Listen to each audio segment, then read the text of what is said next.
আসসালামু আলাইকুম। আজকে আমরা কথা বলবো আগামীর বাংলাদেশ নিয়ে, কি বলেন?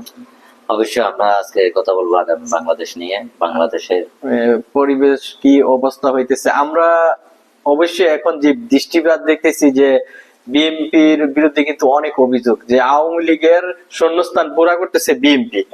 যদি এরকম হয় কিন্তু বিএনপি কিন্তু রাজনৈতিক ভাবে কিন্তু ক্ষতিগ্রস্ত হবে। জি, তো আমরা একটা কথা বলতে চাই, বিএনপি তারেক রহমান কিন্তু স্পষ্ট বক্তব্য দিয়েছে যে আগামীর বাংলাদেশে বিএনপির নাম ভেঙিয়ে যদি কোনো অপরাধ করে, কোনো দুর্নীতি চাঁদাবাজি করে, তাদেরকে ছাড় দেওয়া হবে না এবং সাধারণ নেতাকর্মীদেরকে কিন্তু সতর্ক করছে। এই বিষয়ে আপনি বলেন।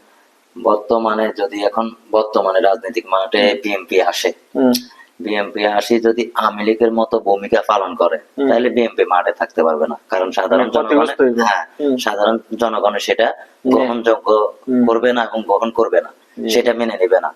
এখন যদি বিএনপি ক্ষমতা আসে, বিএনপি কে নতুন করে ভালো করে দেশটাকে চালাইতে হবে, নিয়ন্ত্রণ করতে হবে। যদি আওয়ামী লীগের মতো ভূমিকা পালন করে তাহলে বিএনপি আর রাজনৈতিক মাঠে থাকতে পারবে না। যেরকম আওয়ামী লীগ চলে গেছে এরকম বিএনপি চলে যাইতে বাধ্য হবে। মানে আপনি বলতেছেন যে আওয়ামী লীগের দুর্নীতিবাজদের মতন ভূমিকা পালন করা যাবে না, মানে অনেকটা সময় যে ক্রিটিক্যাল সময় ভালো কাজ দিয়ে আপনাকে জনগণের পাশে থাকতে হবে। আর নির্বাচন ব্যবস্থা কিন্তু আগে আওয়ামী লীগের মতো নির্বাচন ব্যবস্থা না, এটা এই নির্বাচন ব্যবস্থা কিন্তু নিরপেক্ষ হবে। অবশ্যই নিরপেক্ষ হতে হবে।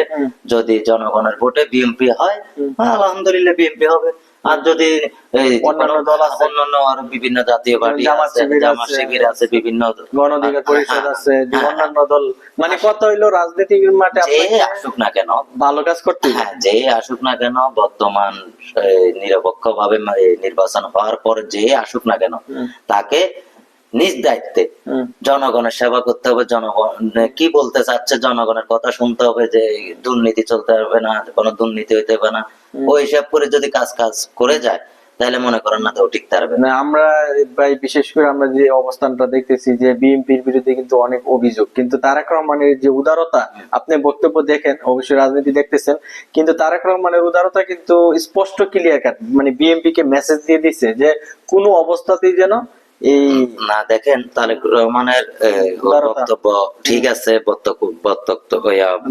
বক্তব্য দিচ্ছে, হ্যাঁ, তো বক্তব্য দিলে লাভ হয়েছে কি, ও তো আর করতেছে না, ওর নেতা কর্মী আরো অনেক আছে, ওর তো কঠোর ভাবে প্রতিক্রিয়া নিতে হবে। যে হোক না কেন ওর নেতার বিএনপির কর্মীদের ভিতরে যে দুর্নীতি করুক না কেন, যে সাধারণ মানুষের প্রতি ক্ষতিগ্রস্ত করুক না কেন, তার প্রতি সাথে সাথে অ্যাকশন নিতে হবে। তার দলের হোক আর যার হোক, আপনার মেসেজটা হইছে এটা যে বাংলাদেশের জনগণের পাশে থাকতে হবে, জনগণকে সহযোগিতা করতে হবে, এবং আমরা কিন্তু জামাত শিবির অন্যান্য দলগুলোকে ফলো আপ করতেছি। তার কারণ যে ভালো কাজ করবে, বন্যা সহযোগিতা, মানে যেগুলো মানুষ বিপদে পড়বে তাদেরকে সহযোগিতা করবে, ওই দলগুলো কিন্তু ভালো অবদান রাখবে। কেন আগামী বাংলাদেশটা হবে চ্যালেঞ্জিং, আপনাকে ভালো কাজ কইরা এই রাজনীতির মাঠে টিকতে হবে। এবং রেমিটেন্স ফাইটারদের বিষয়ে বললেন, রেমিটেন্স ফাইটাররা কিন্তু চমৎকার, তারা কিন্তু ইতিহাস করতেছে, এই বাংলাদেশে কিন্তু টাকা পাঠাচ্ছে, অবশ্যই টাকা পাঠাচ্ছে রেমিটেন্স। আমরা রেমিটেন্স, জি, আপনাদের কি দাবিটা, আপনাদের যে একটা দাবি ছিল, আমাদের দাবি যেটা, সেটা তো আরো কয়েক দফা বলছিলাম, জি আবার বলেন। বলছিলাম আমাদের দাবি হচ্ছে যে আমরা তো এখানে শুধু আমরা না, আমাদের মতো অনেকজন আছে রেমিটেন্স যোদ্ধা, যারা 10 বছর 15 বছর 20 বছর এখানে বিদেশ করেও অসহায়। কেন না অসহায়? কারণ ওরা তো এখানে টাকা রাখতেছে না, ওরা সব টাকা ফ্যামিলির মধ্যে দিয়ে দিচ্ছে, বাংলাদেশে পাঠাচ্ছে, ব্যাংকে বা যে কোনো ভাবে পাঠাচ্ছে।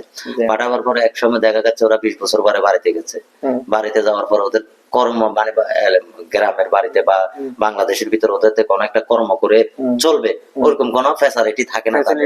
তো আপনার এইটাই দাবি যে প্রবাসীদেরকে একটা মানে পেনশনের ব্যবস্থা করা হোক, সরকার যদি পেনশনের ব্যবস্থা করে দেয় তাহলে মানে প্রত্যেকটা টাকা প্রবাসীরা ব্যাংকে পাঠাতে। হ্যাঁ, সবগুলা টাকা এখনো বর্তমানে ব্যাংকে পাঠাচ্ছে, বাইরে পাঠাচ্ছে এমন না, কিন্তু ব্যাংকে অধিকাংশ টাকা ব্যাংকে পাঠানো হচ্ছে, মানে প্রবাসীদের এটাই সবার দাবি একটা, ওইটাই অবশ্যই। হ্যাঁ, জি, আপনাকে অসংখ্য ধন্যবাদ। আমরা আগামী বাংলাদেশ সুন্দর একটি বাংলাদেশ দেখতে চাই, বৈষম্য মুক্ত একটি বাংলাদেশ দেখতে চাই, এবং প্রবাসীদের যে একটা প্রাণের দাবি যে যারা 20 বছর 25 বছর এই চাকরি করে এবং প্রবাস জীবন শেষে যেন তারা একটা পেনশনের সুযোগ সুবিধা পায়, এবং আগামী বাংলাদেশে বিএনপি জামাত শিবির যেই আসুক না কেন তাদেরকে ভালো কাজ করতে হবে, জনগণের পাশে যেতে হবে এবং ভালো ভালো কাজ দিয়ে তারা নির্বাচিত হতে হবে। দেখেন একটা জিনিস, যে সরকার আসুক না কেন জনগণ বিহীন সরকার হয় না। আচ্ছা আচ্ছা, ওকে, থ্যাংক ইউ ভাই।